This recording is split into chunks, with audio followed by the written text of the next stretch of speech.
En 479, avec JBC, une armée grecque encercle un camp fortifié dans les plaines de Béotie.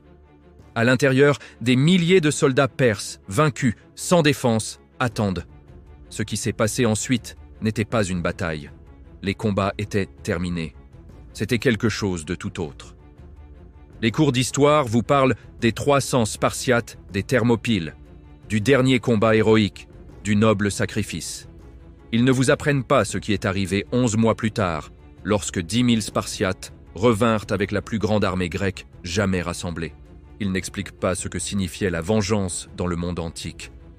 Ils ne décrivent pas ce qui se passe quand une civilisation entière décide que la clémence n'est plus une option. Au moment où le soleil se coucherait sur les plaines de Platée, les corps ne seraient pas comptés par centaines, mais par dizaines de milliers. Et les survivants, à peine 3000 sur une armée qui comptait plus de 100 000 hommes, permettraient de faire passer le message qui se répercuterait à travers tout l'Empire perse. Voici l'histoire de la réponse de la Grèce antique aux Thermopyles, et pourquoi même les vainqueurs auraient du mal à accepter ce qu'ils avaient fait. Août 480, avec J.C., le passage étroit des Thermopyles. Le roi Léonidas gît mort. Son corps est mutilé sur ordre de Xerxès, décapité, crucifié, exposé comme un avertissement. Autour de lui, 300 guerriers spartiates, 700 Thespiens, 400 Thébains, tous morts. Les Perses ne s'étaient que pas contentés de tuer. Ils en avaient fait des exemples. Xerxès ordonne que les cadavres grecs soient dépouillés, laissés à pourrir dans la chaleur de l'été. Pendant 3 jours, son armée marche au-delà des corps en décomposition. Une leçon, une démonstration. Voici ce qui se passe quand vous résistez au roi des rois. Mais les Thermopyles n'ont jamais été conçus pour être une victoire. C'était une transaction, des vies échangées contre du temps. Et alors que les forces perses balayent vers le sud de la Grèce, la question se pose, que deviendra ce temps acheté?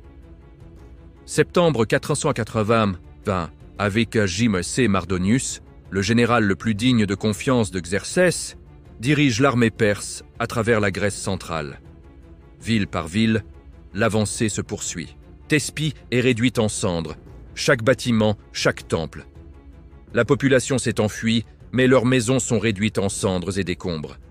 Platée subit le même traitement, destruction systématique, et pas seulement une conquête, mais un effacement. Puis Athènes. Les Perses pénètrent dans une ville évacuée. La population civile avait fui des semaines auparavant à Salamine et dans le Péloponnèse. Il ne reste que des rues vides, des maisons abandonnées et les temples de l'Acropole. Les Perses incendient tout. Le Parthénon, déjà ancien à cette époque, brûle.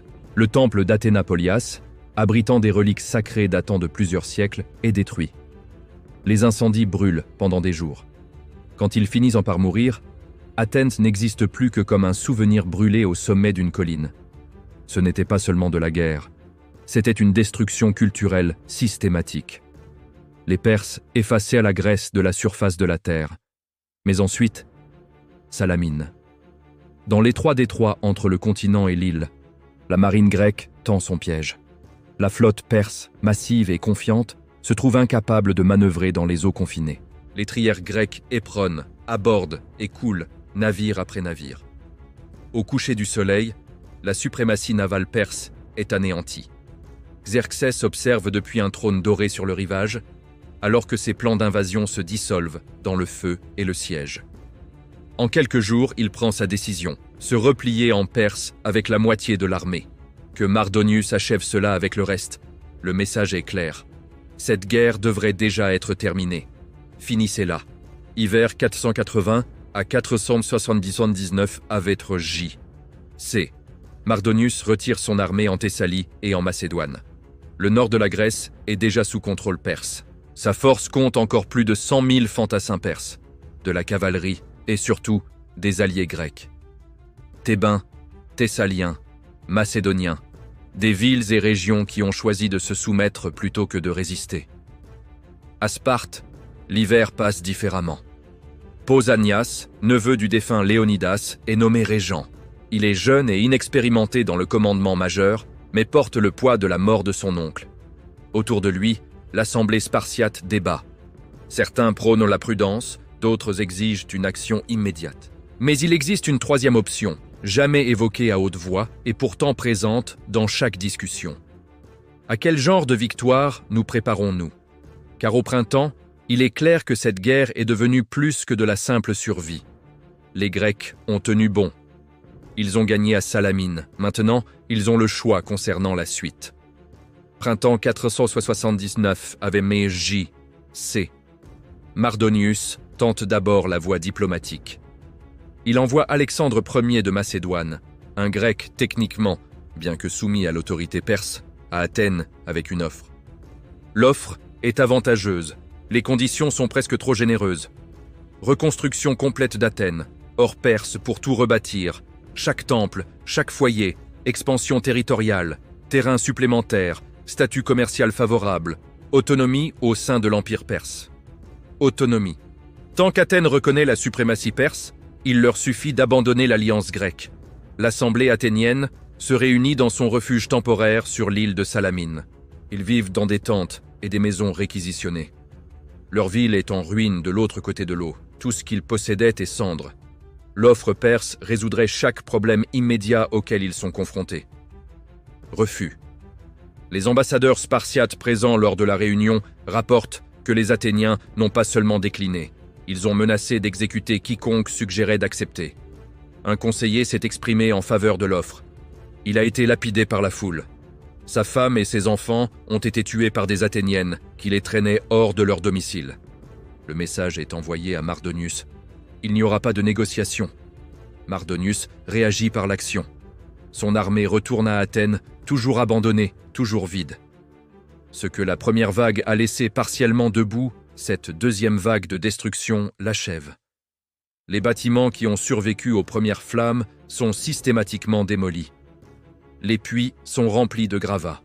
Les terres agricoles sont salées. Brûler, c'est différent. Ce n'est pas conquérir, c'est une punition.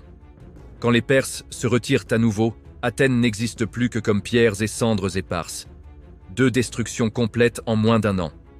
Mardonius se retire vers les plaines de Béotie, près de Platée. Il choisit le sol soigneusement préparé. La rivière Asopos fournit de l'eau et une ligne défensive. Derrière lui, Thèbes, allié à la Perse, offre une base sûre.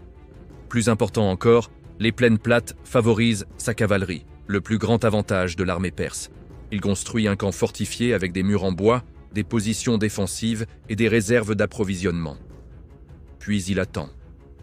Le défi est implicite. Si vous voulez mettre fin à cela, venez sur un terrain qui nous est favorable. Les Athéniens envoient des messages urgents à Sparte. Soit vous marchez maintenant, soit Athènes n'aura d'autre choix que d'accepter les termes perses.